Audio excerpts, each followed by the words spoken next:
부담 주기 싫다며 문재인 대통령의 곁을 떠났던 문재인의 대표적인 복심, 문재인의 남자, 양정철 전 비서관이 해외 유랑 2년 만에 민주당의 싱크탱크 민주연구원장으로 돌아옵니다. 사실상의 현실 정치 복귀입니다.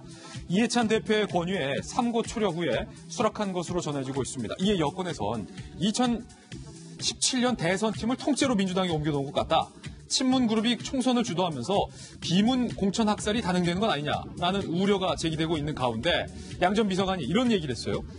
복귀하면 당내 비주류나 소외된 인사들부터 챙기겠다라고 말입니다. 양비의 귀환, 오는 총선에서 적잖은 바람이 불 듯한데요. 자신은 문 대통령의 손수건 같은 존재라며 과거 수차례 복귀서를 부인했던 양 전 비서관의 발언을 직접 들어보시죠.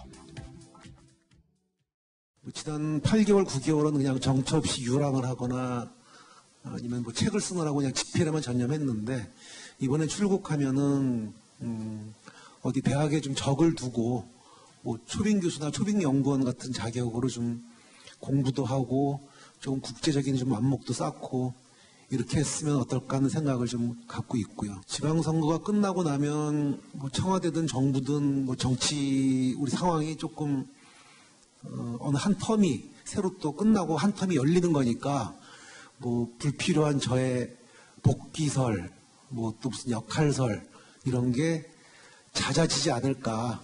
저도 좀 그리운 사람들 곁에 한국에 조용히 있고 싶은데 그건 그때 상황 가서 보고 판단을 해야 되지 않나 싶습니다. 그냥 이 모진 운명을 숙명이라 생각. 한편 문 대통령이 북측으로부터 선물 받은 풍산개 고미의 새끼 산강들별달해 6남매가 청와대 페이스북으로 온라인 집들이를 했다는 소식도 들어와 있습니다. 오늘은 문 대통령 측근들 소식이군요. 지난 11월에 태어난 이 강아지 새끼들은 어찌나 잘 먹는지 폭풍 성장해서 살던 집이 비좁아져서 새 보금자리도 마련했다고 합니다. 덩치는 크지만 아직 귀가 서지 않은 강아지들 산강들별달해 이거 다 대통령 구분할까요? 6남매의 러브하우스 직접 한번 확인해 보시죠.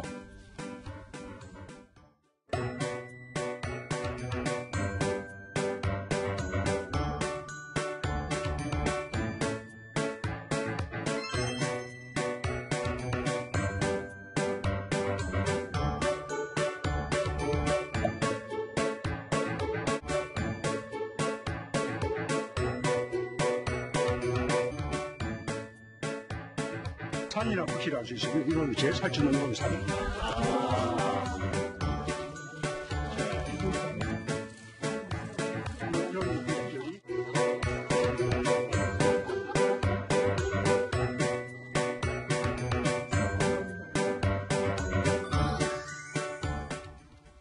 박정환 대변인, 네. 양비가 돌아왔어요. 양정철 전 비서관. 글쎄요, 이제 무서운 생각까지 드는데 정부 여당 민주당은 이제 벌써 총선 체제로 들어가는 거 아닌가라는 생각이 들 정도로 착실히 차근차근 준비를 하고 있는 것 같다는 생각이 들고요.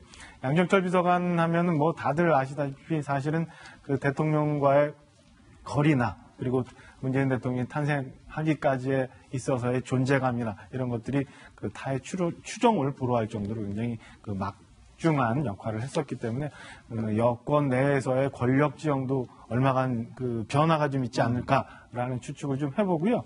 부러운 건 하나는 지금 우리 청와대에 있는 풍산개들이 새끼들이 무럭무럭 커가지고 이제 각자 집을 하나씩 좀 보러 받을 정도로 컸잖아요.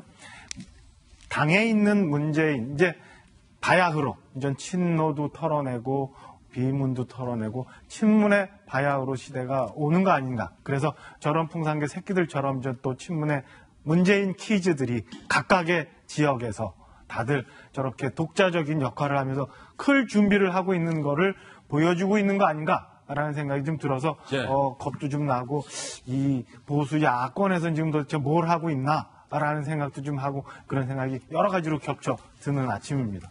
김영주 의원께서 또 뭐 민주당의 또 핵심 전직 의원이셨고 또 서울시 부시장까지 지내셨기 때문에 김영주 의원은 친문이십니까 비문이십니까?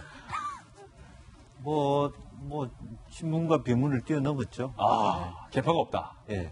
어쨌든, 안으로 들어가 보면 어쨌든 친노로부터 정치를 했으니까요. 친문에 조금 가까운 비문이다 이렇게 봐야 돼요. 양정철 비서관의 이번 복귀가 네. 당내에서 혹시 이 비문들에게 공천 기회가 주어지지 않는 이른바 문재인 대통령의 최측근들만 장하성 실장을 주중대사에 임명하듯이 공천을 주는 건 아니냐, 비문 학살로 이어지는 건 아니냐, 이렇게 걱정하는 민주당의 현역 의원들 많더라고요. 네. 뭐 어쨌든 이제 뭐 선거가 가까이 오니까 그런 모든 지역에 있는 분들이 선거구 제도 개편의 문제, 비례대표는 얼마나 늘어날 것인지 문제, 그다음에 당 말하자면 공천 제도의 변화가 어떻게 될 것이냐. 그 중에 하나가 이제 어쨌든 민주정책연구원이 다음 총선에 어떤 역할을 할 것이냐. 조강특위와 같이 나름대로 여론조사라는 형식으로 만약에 말하자면 학살을 할 수도 있는 것이고 예. 뭐 어떤 역할을 할 것이냐가 굉장히 중요한 관심사이고 어쨌든 뭐 어렵사리 어쨌든 탕평책 영역으로 또 비문 쪽의 국회의원들이 말하자면 장관으로 가고 하니까 조금 어떤 개파색이 좀 줄어들었으면 하는 그런 바람인 것 같습니다. 예, 이게 말입니다. 이번 총선 아직 좀 남았지만 예측을 해보자면 민주당도 그렇고 한국당도 그렇고 특정 개파, 그러니까 친박과 한국당의 친박과 또 민주당의 친문, 이 특정 개파가 얼마만큼 후보들을 독식하느냐 그렇지 않느냐에 따라서 유권자들의 선택이 달라질 것 같아요. 무슨 말이냐면 우리 지난번에 한국당 선거할 때 도장 들고 나르샤 사태도 봤고 그 이전에 민주당 총선 때 김종인 대표 오기 전에 정말로 개파 정치하다가 폭망할 뻔한 일도 목격을 했단 말이에요. 특정 개파가 다른 개파를 학살하는 일, 유권자들이 이제는 용서하지 않는다. 납득하지 않는다. 2016년에 아마 진박 간별사 다 기억나실 건데요. 그러니까요. 양정철 새로 이제 민주연구원장으로 취임하게 되면서 진문 간별사의 역할을 하게 되는 순간 민주당이 2020년 총선은 폭 망하게 되는 거죠. 한국당도 근데 마찬가지입니다. 이 민주당 입장에서는 사실 그럴 가능성이 저는 전무하다고 생각이 되고요. 전무? 양정철 전 비서관 하면 우리 돌직구쇼의 핵심 멤버인 조홍천 의원, 횟집에서 열심히 회를 썰고 있는 과정에서 제일 먼저 찾아와 갖고서는 당시 민주당으로 갈 것이라고 아무도 생각 못했는데 민주당으로 와라라고 제안했던 게 양정철 전 비서관입니다. 양정철 전 비서관이 네. 삼고 초려한 거잖아요. 삼고 초려해서 민주당으로 영입한 케이스, 그게 민주당의 개혁공천의 일환으로 점점 이미지를 탈바꿈 하는데 기여를 한 상황이 있는데요. 민주정책연구원장으로 가게 되면서 2020년 총선에 가는 자는 결국은 문재인 정부가 잘했는지 못했는지에 대한 정권 심판론으로 선거를 치르게 되는데 여기 예를 들어서 지금 박영선 의원이 갑자기 중기부 장관으로 빼지 않습니까? 서울 수도권 지역을 비롯해서 민주당의 3선 이상 중진들을 전부 불출마시킵니다.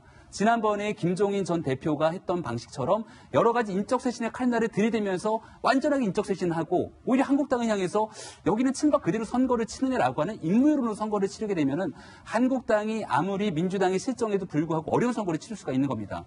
그러니까 정치적 선거에 포석을 두는 경우에서는 이 양정철 전 비서관의 역할이 상당하기 때문에 아마 내년 총선 정말 볼만하다는 생각이 들 것 같고요. 만약에 민주당 입장에서 내년 총선에서 한국당이 패배하게 된다면 바로 레임덕으로 가는 지름길이기 때문에 정말 양 정당이 사활을 건 혈투가 내년도 총선을 앞두고 지금 막 서막이 오른 것 같습니다. 예. 네, 지금 말씀하신 것처럼 사활을 건 혈투가 벌어질 것이다라고 얘기를 하셨는데요. 양정철 전 비서관 같은 경우에는 아까 저희가 틀어드린 그 말에서도 봤지만 인터뷰에서도 봤지만 본인은 정치 복귀를 하지 않겠다라는 뜻을 계속 밝혀왔어요. 그런데 결국 이번에 정치를 복귀를 하게 되는 거거든요. 정치를 복귀하는 형태가 아마 여러 가지가 있었을 겁니다. 청와대로 가는 방법이 있었고요. 본인이 직접 총선에 출마를 하는 방법이 있었을 텐데 이 모든 걸 제쳐두고 당으로 복귀를 해서 이제 지금 본격적으로 당에 개입을 하겠다라는 의사를 밝힌 셈이잖아요. 이걸 보면 양정철 전 비서관이 이렇게 당으로 복귀를 해서 선거에 신경을 쓸 수밖에 없는 상황이 만들어졌다고 볼 수 있는 거죠. 역설적으로. 네, 그렇습니다. 굉장히 상황이 좀 청와대에서 엄중하게 보고 있고 총선에서 지면 안 된다라는 위기감을 느끼고 있기 때문에 양정철 전 비서관을 당으로 복귀를 시켜서 총선에 큰 그림을 그리게 한 게 예. 아닌가라는 생각이 들고요. 아마 그러면 양정철 전 비서관은 말씀하신 것처럼 아마 친문을 그만큼 더 신경을 쓸 수도 있겠지만 무엇보다도 친문의 외연 확대에 굉장히 신경을 써온 인물입니다. 임종석 전 비서실장 같은 경우에도 이 문재인 후보, 대선 후보의 캠프에 직접 영입을 한 사람이 양 전 비서관이거든요. 아마 그런 식으로 아마 물갈이나 이런 것들을 통해서 공천에 영향력을 행사하지 않을까 싶습니다. 예.